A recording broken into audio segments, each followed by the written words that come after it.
नमस्कार, मैं कविता रावत आप सभी का राजनीतिक विज्ञान की कक्षा में स्वागत करती हूँ। आज हम इस किताब का पहला अध्याय पढ़ेंगे जिसका नाम है भारतीय संविधान। आप सभी जानते हैं कि संविधान किसी भी देश का एक महत्वपूर्ण अंग होता है और जब बात आती है लोकतांत्रिक देश की तो ये एक अभिन्न अंग बन जाता है। आज हम उसी पर चर्चा करेंगे कि संविधान की ज़रूरत लोकतांत्रिक देश में क्यों पड़ती है, संविधान में ऐसा क्या लिखा जाता है जिससे यह पता लगाया जाता है कि उस देश की व्यवस्था कैसी है। तो आइए बात करते हैं भारतीय संविधान की। तो बच्चों, आप देख सकते हैं स्क्रीन में, यह भारत के संविधान की कवर बुक है। आप देख सकते हैं कि इस कवर बुक को कैसे डेकोरेट किया गया है, क्या पैटर्न्स यूज़ किए गए हैं। क्या आप सभी जानते हैं कि भारत का संविधान हाथों से लिखा गया था? इसका मतलब ये हैंड रिटन है। इसको हिंदी और इंग्लिश दोनों ही भाषाओं में लिखा गया था और आज जो इसकी फर्स्ट कॉपी है वे इंडियन पार्लियामेंट की लाइब्रेरी में रखी गई है। इसे हीलियम गैस के एक केस में रखा गया है ताकि इसको अच्छे से प्रोटेक्ट करके रखा जाए। अब हम बात करते हैं भारत के संविधान की। तो बच्चों, आप देख सकते हैं कि स्क्रीन में भारतीय संविधान की प्रस्तावना दिया गया है। इसे हम प्रीएम्बल भी कहते हैं। प्रस्तावना किसी भी संविधान का इंट्रोडक्शन होता है। उसमें ये लिखा गया होता है कि कोई भी संविधान किस सिद्धांतों के बेसिस पे लिखा गया है। भारतीय संविधान की प्रस्तावना में भी यही लिखा गया है। इसमें लिखा गया है कि भारतीय संविधान के आधार पर भारत एक समाजवादी, पंथनिरपेक्ष, लोकतांत्रिक गणराज्य है और देश में सभी को स्वतंत्रता है विचार, अभिव्यक्ति, विश्वास, धर्म और उपासना की। आप अगली स्लाइड में देख सकते हैं कि यह पिक्चर उन लोगों को दिखाती है जिन्होंने भारत का संविधान बनाया। इस पूरे समूह को संविधान सभा कहते हैं। संविधान या कॉन्स्टिट्यूशन की ज़रूरत किसी भी लोकतांत्रिक देश में होती है। हो सकता है कोई गैर लोकतांत्रिक देश में संविधान हो, परंतु किसी भी लोकतांत्रिक देश में संविधान होना अनिवार्य होता है। तो अब हम चर्चा करेंगे कि किसी भी देश में संविधान की ज़रूरत क्यों होती है।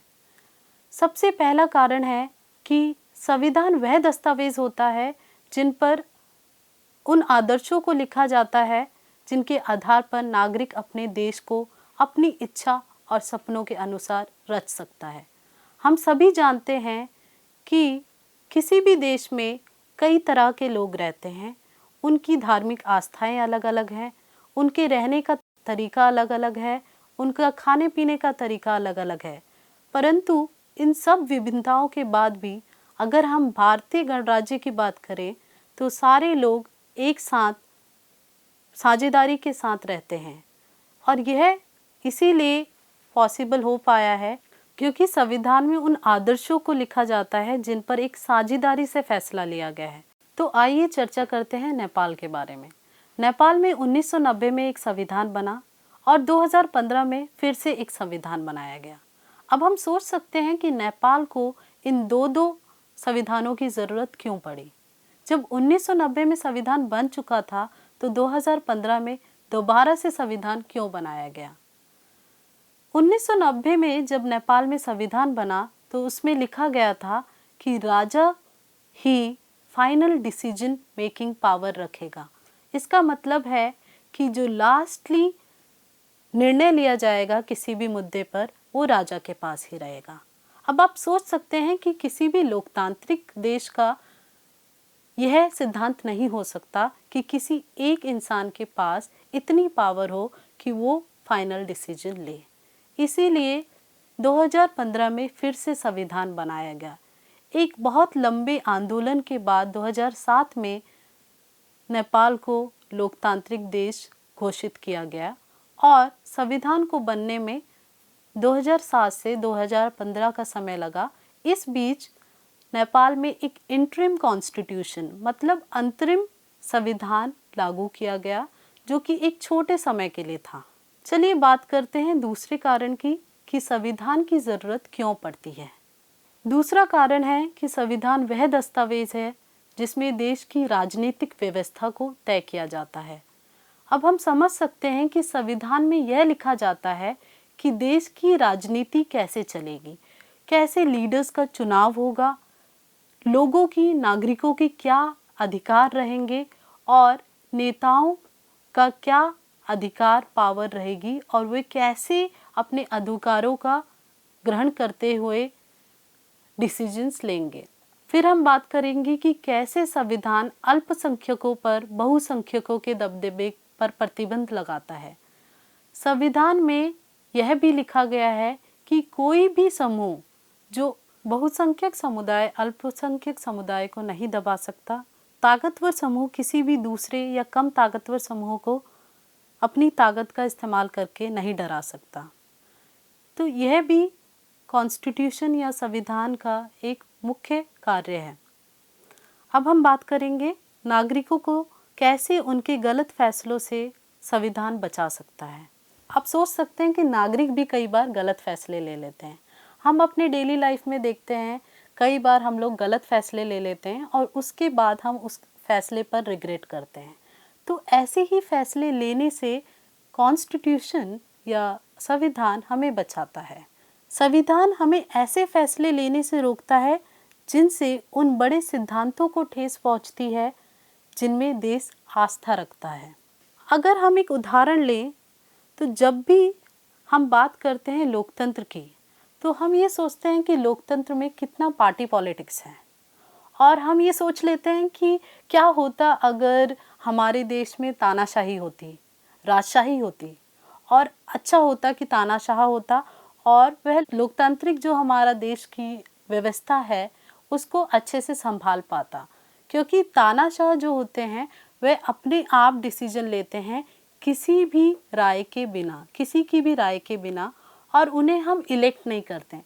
बट अगर हम एक लॉन्ग रन में देखें, एक लंबे समय तक देखें, तो तानाशाही धीरे धीरे नागरिकों के हितों का हनन करती है। इसीलिए ऐसे डिसीजंस लेने, ऐसे निर्णय लेने से संविधान हमें रोकता है। क्योंकि संविधान में ये सारे सिद्धांत लिखे गए हैं कि हो सकता है लोकतांत्रिक देश में बहुत सारा पार्टी पॉलिटिक्स हो, करप्शन हो, बट नागरिकों को उनके अधिकार व हित भी लोकतंत्र ही प्रदान करता है। आइए अब बात करते हैं भारतीय संविधान सभा की। भारतीय संविधान सभा का गठन 1946 में किया गया था और यह सभा 299 लोगों का समूह था। इन सभी ने बहुत सारे डिबेट, डेलिब्रेशन के बाद हमारे कॉन्स्टिट्यूशन, हमारे संविधान का निर्माण किया है। सबसे पहले हम बात करेंगे, आप स्क्रीन में देख सकते हैं, राजेंद्र प्रसाद की। आप सभी जानते हैं कि राजेंद्र प्रसाद हमारे देश के पहले राष्ट्रपति थे और ये बहुत बड़े लॉयर थे।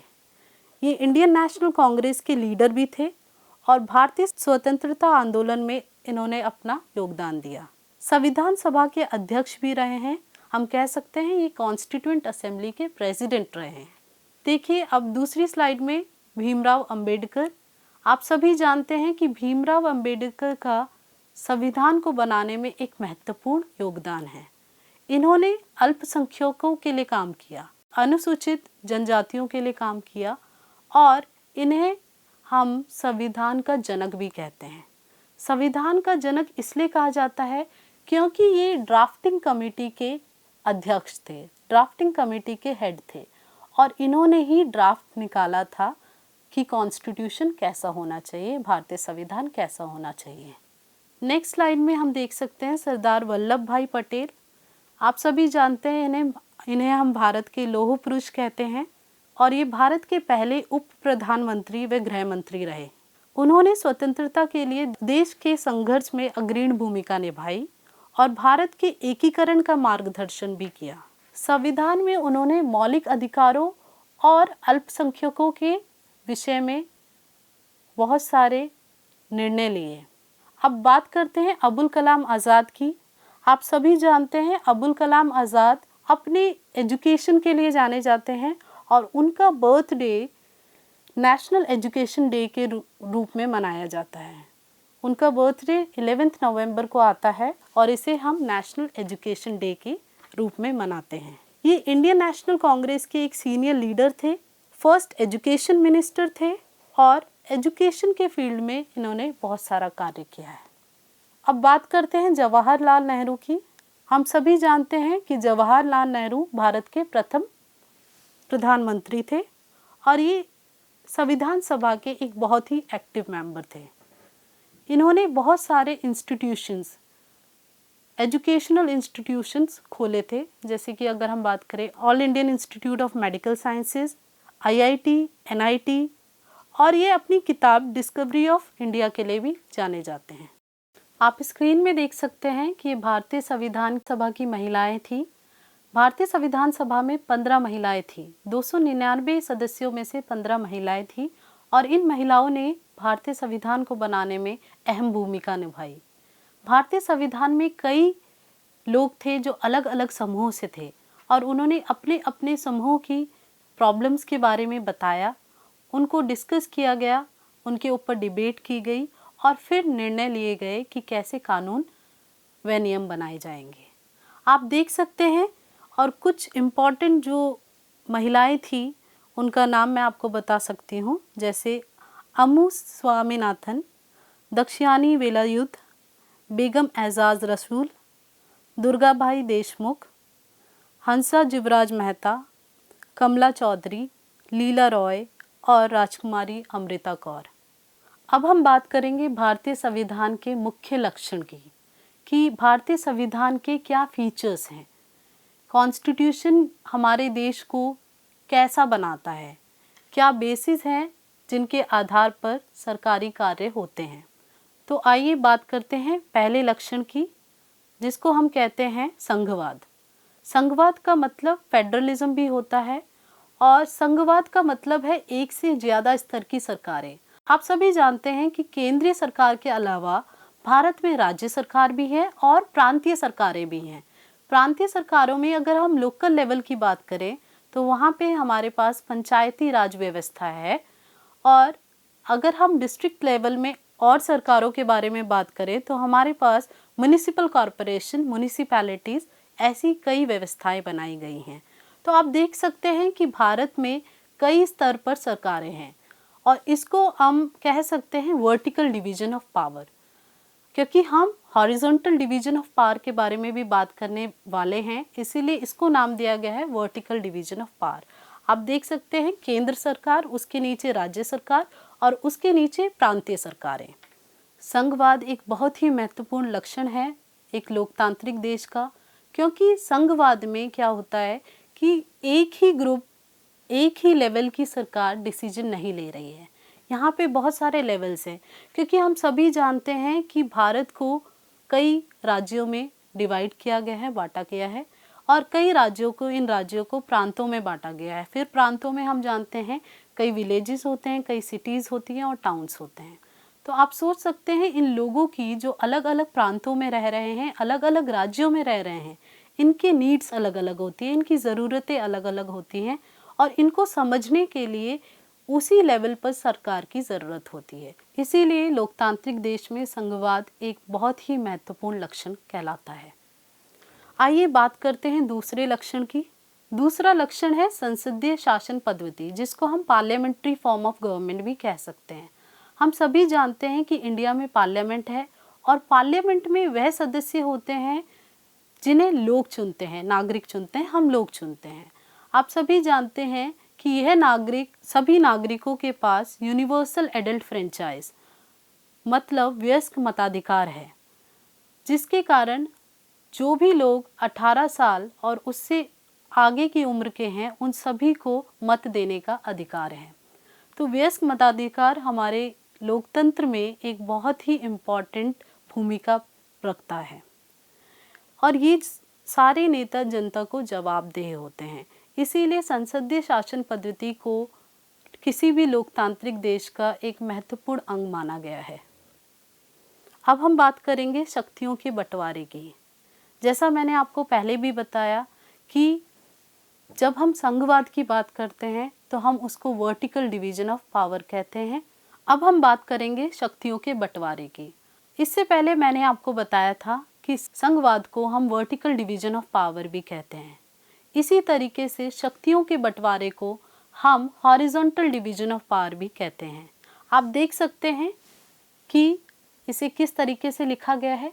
पहले विधायिका, कार्यपालिका, न्यायपालिका, और जब हम बात कर रहे थे संघवाद की तो हमने उसको वर्टिकली लिखा था, केंद्रीय सरकार, राज्य सरकार व प्रांतीय सरकार। तो विधायिका को हम कह सकते हैं लेजिस्लेचर, जो लॉ बनाता है, कार्यपालिका एग्जीक्यूटिव, जो लॉज को एग्जीक्यूट करते हैं, और न्यायपालिका जुडिशरी, जो यह देखता है कि लॉज जो हैं वो संवैधानिक हैं या नहीं, और कोई भी अगर लॉज को तोड़ते हैं तो उनको पनिश करते हैं। संविधान का एक महत्वपूर्ण अंग है मौलिक अधिकार।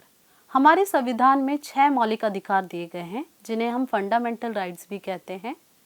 पहला फंडामेंटल राइट है समानता का अधिकार, राइट टू इक्वालिटी। दूसरा है स्वतंत्रता का अधिकार, राइट टू फ्रीडम। शोषण के विरुद्ध अधिकार, राइट अगेंस्ट एक्सप्लॉयटेशन। धार्मिक स्वतंत्रता का अधिकार, राइट टू रिलीजन। सांस्कृतिक और शैक्षणिक अधिकार, कल्चरल एंड एजुकेशनल राइट्स। संवैधानिक उपचार का अधिकार, राइट अगेंस्ट कॉन्स्टिट्यूशनल रेमेडीज। अब हम एक एक करके इन सभी के बारे में चर्चा करेंगे। पहला हम बात करेंगे समानता का अधिकार के बारे में। समानता का अधिकार, राइट टू इक्वालिटी। जैसा मैंने आपको बताया कि हम सभी एक लोकतांत्रिक देश में रहते हैं और हम सभी को एक राइट टू इक्वालिटी है कि हमें किसी भी बेसिस पर, चाहे हमारे रिलीजन के बेसिस पे, हमारे जेंडर के बेसिस पे, या हमारे स्टेटस के बेसिस पे, फाइनेंशियल स्टेटस के बेसिस पर हमारे साथ कोई भी भेदभाव नहीं किया जा सकता। लॉ के आधार पर हम सभी एक हैं और हम सभी को एक ही तरीके से ट्रीट किया जाता है। दूसरा है स्वतंत्रता का अधिकार। हम सभी को राइट है कि हम कहीं भी जा सकते हैं, कहीं भी रह सकते हैं, देश के अंदर कहीं पे भी जा सकते हैं, कहीं पे भी रह सकते हैं, और हम किसी भी विषय के बारे में चर्चा कर सकते हैं, बात कर सकते हैं, अपना मत रख सकते हैं। तीसरा, शोषण के विरुद्ध अधिकार। इसका मतलब होता है राइट अगेंस्ट एक्सप्लॉयटेशन। आप देख सकते हैं कि हमारे देश में कई ऐसी चीज़ें हैं जो गलत हो रही हैं, इलीगल हो रही हैं। तो इसमें मेनली 3 चीज़ों की बात की जाती है। पहला है बैन ऑन चाइल्ड लेबर, मतलब बाल मजदूरी में प्रतिबंध, और दूसरा है बैन ऑन ह्यूमन ट्रैफिकिंग, मानव तस्करी पर भी प्रतिबंध लगाया गया है। थर्ड है बैन ऑन बेगार। बेगार होता है किसी को जानबूझ के बिना उसकी मर्जी के काम करवाना, इसे हम बेगार कहते हैं। इन सभी चीज़ों पर प्रतिबंध लगाया गया है शोषण के विरुद्ध अधिकार के अंतर्गत। चौथा हम बात करते हैं धार्मिक स्वतंत्रता की। हम सभी जानते हैं कि लोकतांत्रिक देश है और लोकतांत्रिक देश में हम सभी को किसी भी धर्म को फॉलो करने, उसका प्रचार और प्रसार करने की इजाज़त है। हम किसी भी धर्म को फॉलो कर सकते हैं, उसको प्रोपोगेट कर सकते हैं और उसको पब्लिकली प्रैक्टिस कर सकते हैं। कई ऐसे देश हैं जहाँ पे ये राइट नहीं दिया गया है। फिर हम बात करेंगे सांस्कृतिक और शैक्षणिक अधिकार की। आप सभी जानते हैं कि कई ऐसी संस्थाएं हैं जो अपने कल्चर को प्रमोट कर रही हैं, तो ये राइट भी हमें संविधान के अंतर्गत दिया गया है। इवन जो गवर्नमेंट है वो भी हमें सपोर्ट करती है कि हम अपने कल्चर को प्रमोट कर सकते हैं, और अपने कल्चर को प्रमोट करने के लिए हम इंस्टीट्यूशंस खोल सकते हैं, संस्थाएं बना सकते हैं। लास्ट है संवैधानिक उपचार का अधिकार। अब आप इससे समझ ही गए होंगे कि राइट टू कॉन्स्टिट्यूशनल रेमेडीज। बाकी अगर कोई भी 5 राइट, हमारे फंडामेंटल राइट वायलेट होते हैं, उनका उल्लंघन होता है, उनका हनन होता है, तो भी हमारे पास एक राइट है जिसे हम कहते हैं संवैधानिक उपचार का अधिकार। इसके अंतर्गत अगर हमें लगता है कि हमारा कोई भी फंडामेंटल राइट वायलेट हुआ है तो हम डायरेक्टली हाई कोर्ट या सुप्रीम कोर्ट में जा सकते हैं। अब हम बात करेंगे धर्मनिरपेक्षता की। धर्मनिरपेक्षता या सेक्युलरिज्म किसी भी लोकतांत्रिक देश का एक महत्वपूर्ण अंग है। हमारे देश में किसी भी धर्म को राजकीय धर्म नहीं माना जाता है। कोई भी धर्म नेशनल रिलीजन नहीं है। किसी धर्म को राज्य बढ़ावा नहीं देता है। सभी को राइट है कोई भी धर्म को मानने का, फॉलो करने का, प्रैक्टिस करने का, प्रोफेस करने का, बट किसी भी धर्म को राज्य बढ़ावा नहीं देता है। किसी भी धर्म को राजकीय धर्म मतलब नेशनल रिलीजन नहीं कह सकते हैं।